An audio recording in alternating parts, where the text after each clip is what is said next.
All right, number 34. We have 3x to the minus 4 times y cubed to the minus, all to the minus 2. It says, be able to simplify by applying the law of exponents and be able to write the results with positive exponents. And they don't want us to use any decimals. All right, so we want to change this so it's all positive.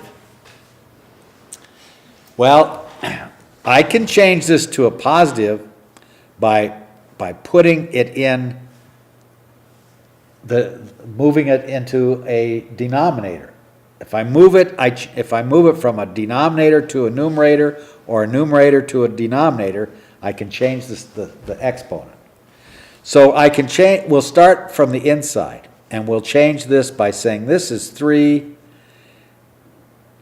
X to the 4th would be 1 over x to the 4th, right? I can move this down into the denominator and change its sign. Then I have a y cubed to a minus 2. So I can rewrite this as 3 over x to the 4th times y cubed to the minus 2. Does everybody follow that? So is that the same as 3y cubed over x squared, like altogether? What now? Like instead of doing 3 over x to the 4th times y cubed, could you just say 3y cubed over x to the 4th? Yep, this is the same as 3y cubed over x to the 4th. All right? As long as you're multiplying, you can do that. If you were adding, you wouldn't be able to, of course. Either way is right. Either way is right, okay? You wouldn't get counted off, at least if I'm grading the test. Okay, now we still have this negative 2. I'm going to go through the rule and do it according to the rule, and then I'll show you, we'll recognize what we can do when we see a negative 2 like this with a fraction. We'll write this by moving this whole thing into a denominator. So this is going to equal 1 over 3y cubed over 4 cubed squared. Okay? But I can invert and multiply this. I'm dividing by a fraction. So this would be the same as 1 times, this is an x here, this is x to the 4th. Mercy. This would be the same as 1 times x to the 4th over 3y cubed squared. I just inverted and multiplied. I'm dividing by a fraction. I invert and multiply. So this is x to the 4th over 3y cubed squared. Notice what happened. If I'm taking a fraction, this only works with, if you have a fraction and you're taking it to a negative power, you can change it by just inverting this and making the power positive.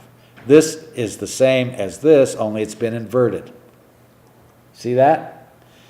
If I wanted to make this a negative, I'd just invert those. Okay? This is the same as 3y cubed over x to the 4th to the minus 2. It's a fraction. It works only for fractions, right? All right. Well, strictly speaking, here's our answer so far. And we don't have any negatives, but we could carry this one step further. We could square everything inside here. So this is the same as x to the 4th squared over 3 squared times y to the 3rd squared. Well, we're raising a power to a power, so we multiply. This is x to the 8th. 3 squared is 9. A power to a power, we multiply, so this is y to the 3 times 2, or 6. I'd probably give you credit if you got this far. But So we wouldn't be able to just, leave the problem as is and then just times it, and then whenever we come up with the answer, then remember how you switch, like, if the top was negative or something, we would just switch it to the bottom and like that? if they ask you to make everything positive exponents, then if you did this, I got this, that would be right. Okay? They asked us to simplify it. I mean, to simplify it, strictly speaking, you should do the rest of it. But if you get this far, I'm going to be very happy. A very happy camper. All right?